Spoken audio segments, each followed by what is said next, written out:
Shabbat Shalom. Shabbat Shalom. We continue our discussion of the kings in our history. And we are now going to finally get into the individuals. The first king of Israel is Shaul, also known as in English, Saul. Right? King Saul. Now it's okay if you don't quite remember King Saul because he got replaced. He literally was fired from the job and was replaced by David. King David, who has a much higher status in our history, a lot more chapters of the Tanakh written about him, and continues to be a paragon within our conceptualization of leadership. Saul, not so much.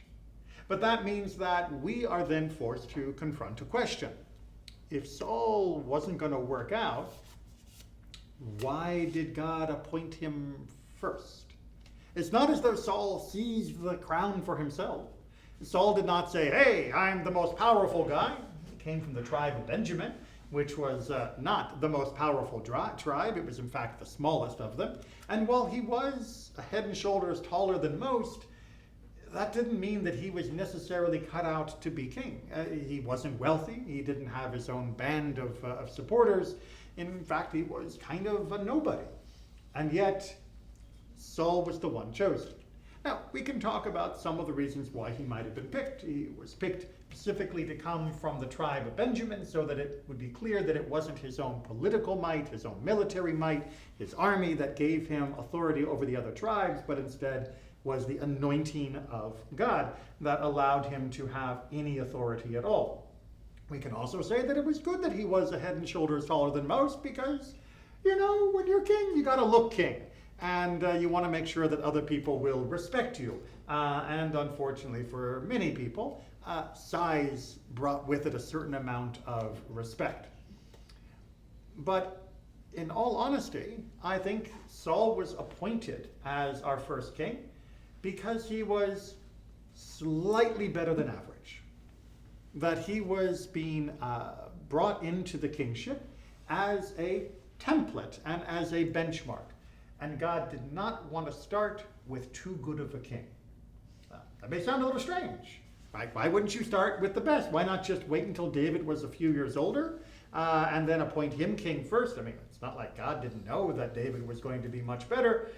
Why not start with somebody that was willing to admit that they'd made a mistake, somebody that had a piety to God all the way through their youth and through their adulthood? Saul may have prophesied here or there, but that seems to be more that he was caught up in moments of ecstatic connection rather than an enduring relationship with God. Why not start with the better version so that everybody can see how it's done? Well, the answer, yes? Just out of curiosity, but it says Saul in appearance was extremely good looking, extremely all this stuff. As we mentioned, yeah. Oh, sorry about that. Oh, it's okay. It might have been just as you were coming in. Yes, we mentioned that he did look the part, but he didn't serve the role the way God was looking for. David did a much better job. And so why not just wait, start with David, and then everybody knows what a great king is supposed to look like. So I don't remember Shaul in this I hate to call it Bible story, but if this is a real life story, like our lives, at least from what I know in music, you don't start with your best. You build to a plateau, and so for me in life, I feel like I know God, but I don't necessarily know that anything has a point to it, but I feel sort of this like divine intervention that things like build up from something that happened before. So like maybe some wild weird thing that I don't feel like needed to happen for me to get to the next place or for someone else to benefit from me being there. Maybe the case here. All right, that we need to build up. We need to come to a crescendo. You don't start with your best. You don't want to be a one-hit wonder kind of, kingship. Yes? Maybe I think that it's like trying to build the humanity to show the conflict of being king of different types of personalities and the conflict of the humanity that each with their pros, the strengths, and also the weaknesses that they have. All right. So I think let's bring these together here. And one more on the same. I'm not just wondering, but back to what I say when they talk about that is they But- say the secular leader with all the looks cannot lead a country without being dedicated to the Torah and its teachings. Okay. So I think we're getting all the pieces together here. So let's try and draw a unified vision of what God was going for. God needed to make sure that the first king was not a Superman, was not incredible, was not so perfect, because God needed to make sure that the people would always be watching the king, that the people would always be checking the king, that the people would always be judging the king according to the rules of Torah, according to the rules of God. Not just that people would be critical of their leaders. That is going to happen no matter what. People complain about their leaders in every time and every place, no matter how good the leader might be.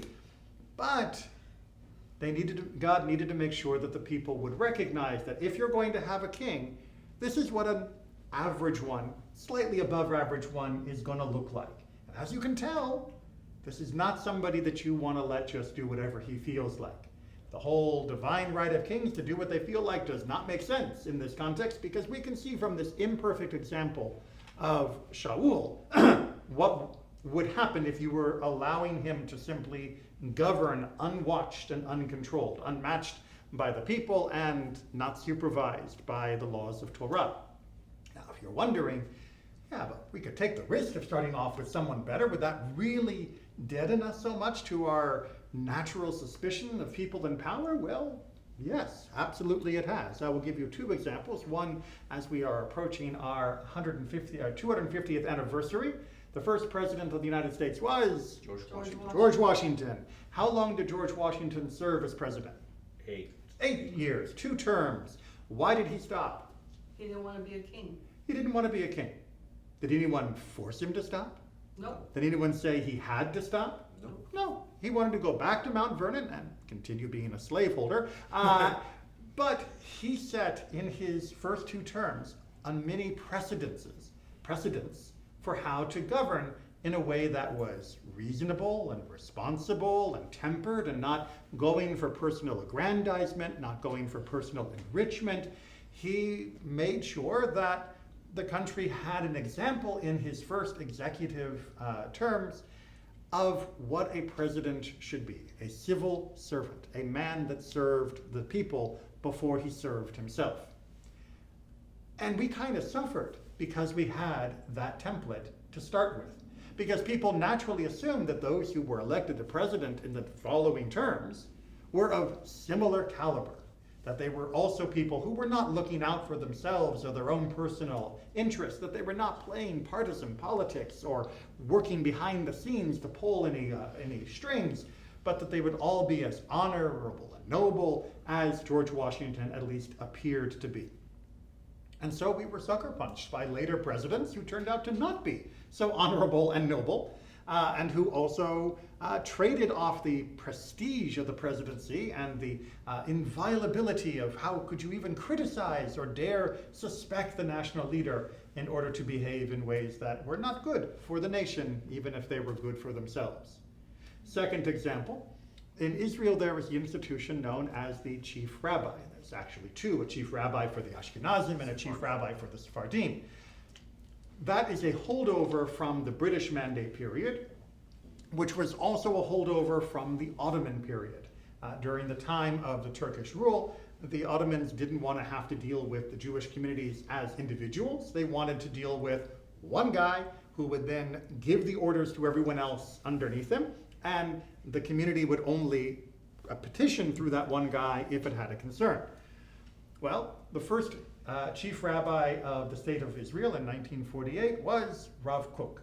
And Rav Kook is one of the luminaries of the 20th century. This is a man of not only outstanding intelligence, but also of great compassion and great passion. This is somebody who believes strongly in the idea that all Jews have a share in this world as well as the world to come, and that all Jews should be called to Torah in their own way. Yes, he was Orthodox, but he was Orthodox in a way that the secular Jews, Jews who were atheists, loved and respected.